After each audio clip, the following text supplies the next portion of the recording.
ओम शांति। आज 5 जनवरी 2024। आज की श्रीवाणी की मुख्य पंक्तियां हैं। मीठे बच्चे, बाप समान रूहानी टीचर बनो। जो बाप से पढ़ा है वह दूसरों को भी पढ़ाओ। धारणा है तो किसको भी समझा कर दिखाओ। बाप समान रूहानी टीचर बनो। जो बाप से पढ़ा है वह दूसरों को भी पढ़ाओ। धारणा है तो किसको भी समझा कर दिखाओ। प्रश्न है, किस बात में बाबा को अटल निश्चय है? बच्चों को भी उसमें अटल बनना है। उत्तर है, बाबा को ड्रामा पर अटल निश्चय है। बाबा कहेंगे जो पास्ट हुआ वो ड्रामा, कल्प पहले जो किया था वही करेंगे। ड्रामा तुम्हें ऊपर नीचे नहीं करने देगा।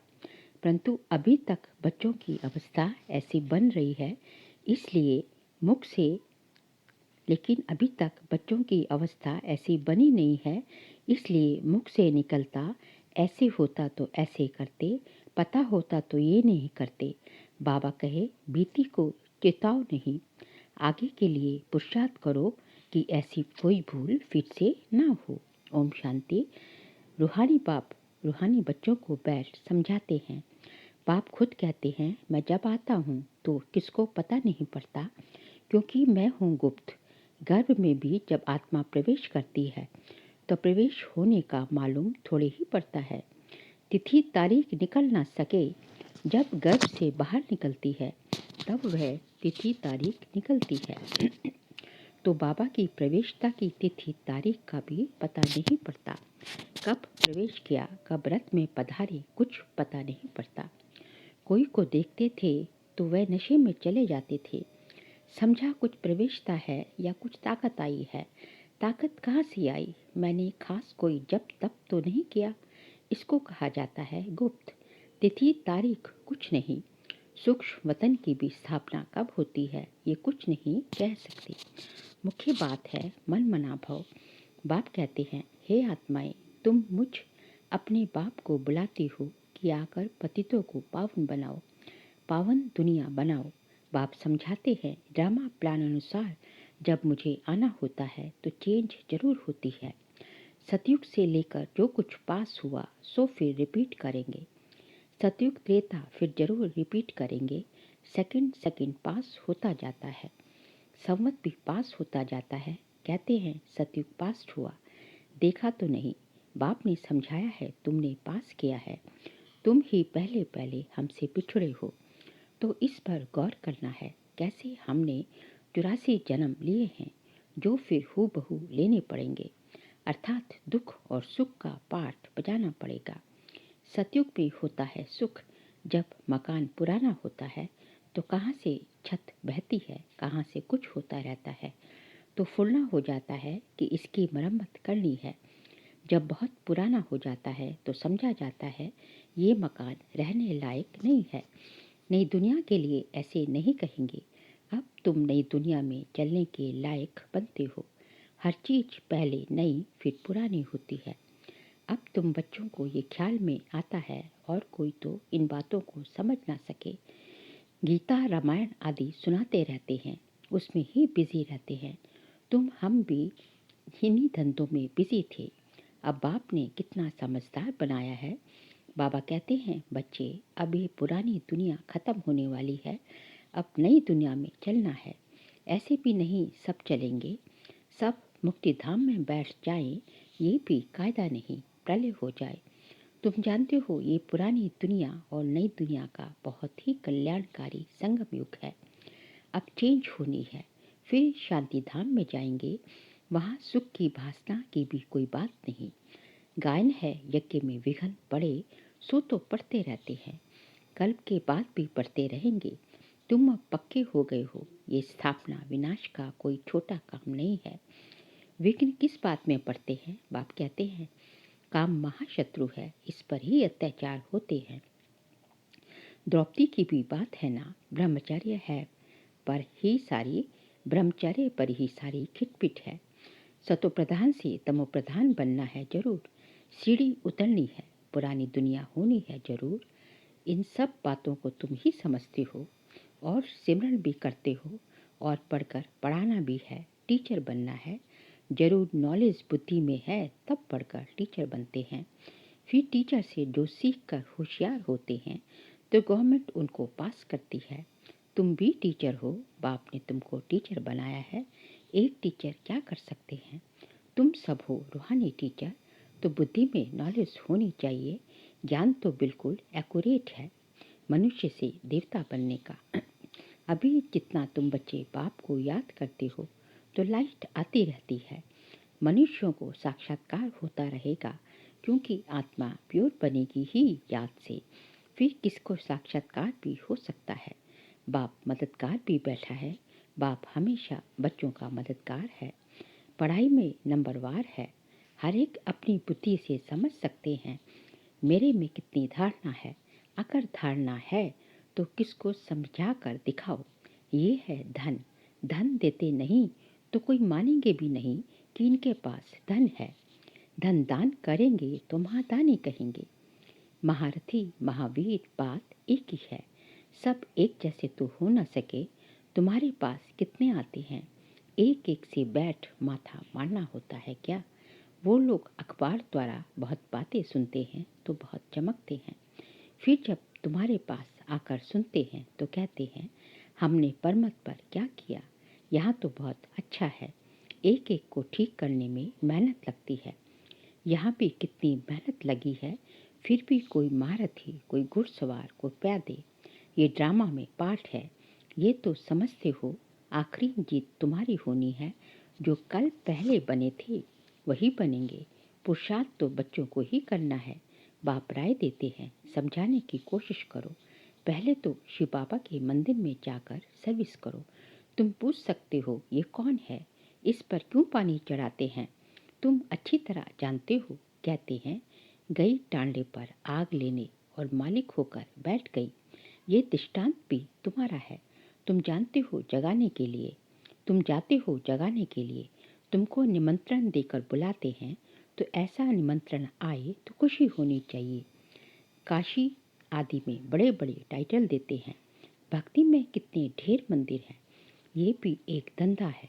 कोई अच्छी स्त्री देखी तो उनको गीता कंठ कराए आगे कर देते हैं। फिर जो कमाई होती है वह मिल जाती है कुछ भी नहीं। रिद्धि सिद्धि बहुत सीखते हैं। ऐसे स्थानों पर जाना चाहिए। तुम बच्चों को भी कभी शास्त्रार्थ नहीं करना चाहिए। तुमको तो जाकर बाप का परिचय देना है। मुक्ति जीवन मुक्ति दाता एक ही है। उनकी महिमा करनी है। वे कहते हैं अपने को आत्मा समझ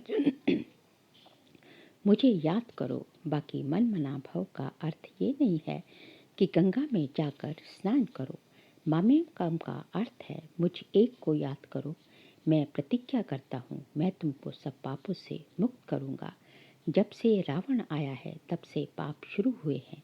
तो ऊंच पद पाने का बहुत पुरुषार्थ करना है। पोजीशन के लिए मनुष्य रात दिन कितना माथा मारते हैं ये भी पढ़ाई है। इसमें कोई किताब आदि की उठाने की बात नहीं। 84 का चक्र तो बुद्धि में आ गया है। कोई बड़ी बात नहीं है। एक एक जन्म की डिटेल थोड़ी ही बताते हैं। 84 जन्म पूरे हुए। अब हम आत्माओं को वापस घर जाना है। आत्मा जो पतित बनी है उनको पावन जरूर बनना है। सबको यही कहते रहो मामेकम याद करो। बच्चे कहते हैं बाबा योग में नहीं रह सकते। अरे तुमको सम्मुख कह रहा हूँ मुझे याद करो। फिर योग अक्षर तुम क्यों कहते हो? योग कहने से ही तुम भूलते भी हो। बाप को याद कौन नहीं कर सकता? लौकिक माँ बाप को कैसे याद करते हो? ये भी माँ बाप है ना। ये भी पढ़ते हैं। सरस्वती भी पढ़ती है। पढ़ाने वाला एक बाप ही है। तुम जितना पढ़ते हो फिर औरों को समझाते हो। बाप कहते हैं हे बच्चे शास्त्र पढ़ने जब तप करने से मुझे प्राप्त नहीं कर सकते हो। बाकी फायदा क्या है? सीढ़ी तो उतरते ही आते हो। तुम्हारा कोई दुश्मन नहीं है फिर भी तुमको समझाना है जरूर कि पाप और पुण्य कैसे जमा होता है। रावण राज्य के बाद ही तुमने पाप करना शुरू किया।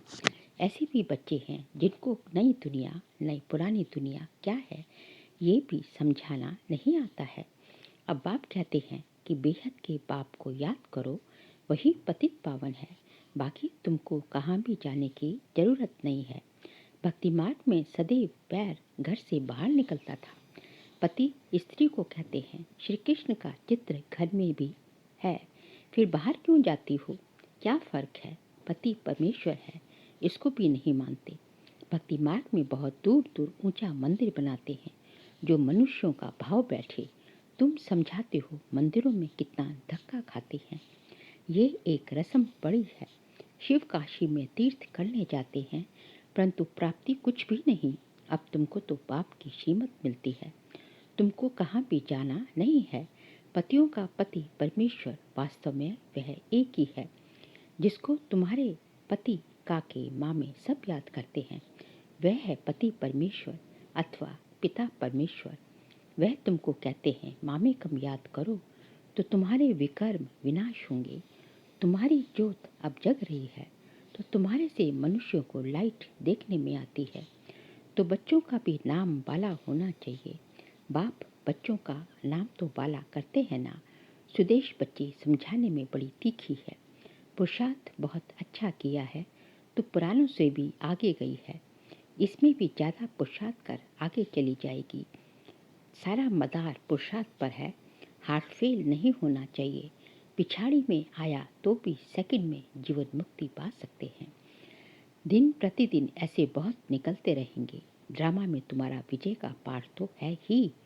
विघ्न भी पड़ने हैं और कोई सत्संगों में ऐसे विघ्न नहीं पड़ते हैं। यहाँ विकारों पर ही हंगामा होता है। गायन भी है, अमृत छोड़ विष काहे को खाए। ज्ञान से एक देवी देवता धर्म की स्थापना हो जाती है। सतयुग में रावण राज्य हो न सके, समझाने कितनी साफ है। राम राज्य के बाजू में ही रावण राज्य भी दिखाया है। तुम टाइम भी दिखाते हो। ये है संगम। दुनिया बदल रही है।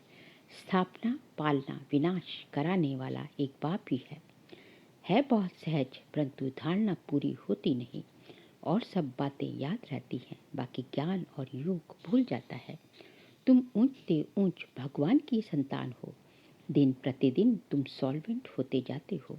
धन मिलता है ना, खर्चा भी आता जाता है। बाबा कहते हैं हुंडी भरती जाएगी। कल पहले मिसल ही तुम खर्चा करेंगे। कम ज़्यादा ड्रामा करके करने नहीं देगा। ड्रामा पर बाबा का अटल निश्चय है। जो पास्ट हुआ ड्रामा, ऐसे नहीं कहना चाहिए ऐसा होता था, ये नहीं करते थे। अभी वह अवस्था आई नहीं है। कुछ ना कुछ मुख से निकल जाता है, फिर फील होता है। बाबा कहते हैं बीती को चितो नहीं। आगे के लिए पुरुषार्थ करो। बीती का मतलब बीती को चितो नहीं मतलब बीती जो बीत गया उसका चिंतन मत करो। Past is past. आगे के लिए पुरुषार्थ करो कि ऐसी भूल फिर ना हो। इसलिए बाबा कहते हैं चार्ट लिखो, इसमें बहुत कल्याण है। बाबा ने एक को देखा, सारी जीवन कहानी लिख रहे थे। समझते हैं बच्चे सीखेंगे। यहाँ फिर श्रीमत पर चलने में ही कल्याण है। यहाँ झूठ भी चल ना सके। नारद का मिसाल है ना। चार्ट से फायदा बहुत है। बाबा फरमान करते हैं तो बच्चों का फरमान पर चलना चाहिए। अच्छा मीठे मीठे सिकिलते बच्चों प्रति माता पिता बाप दादा का याद प्यार और गुड मॉर्निंग। रूहानी बाप के रूहानी बच्चों को नमस्ते। हम रूहानी बच्चों की रूहानी बाप दादा को नमस्ते नमस्ते नमस्ते। सार के लिए पॉइंट्स हैं। ज्ञान धारण कर दूसरों को समझाना है। ज्ञान धन दान करके महादानी बनना है। किसी से भी शास्त्रार्थ ना कर बाप का सत्य परिचय देना है। मतलब शास्त्र में जो लिखा उस पर डिबेट नहीं करनी है, बाबा का परिचय देना है। तुम्हें बीती बातों का चिंतन नहीं करना है।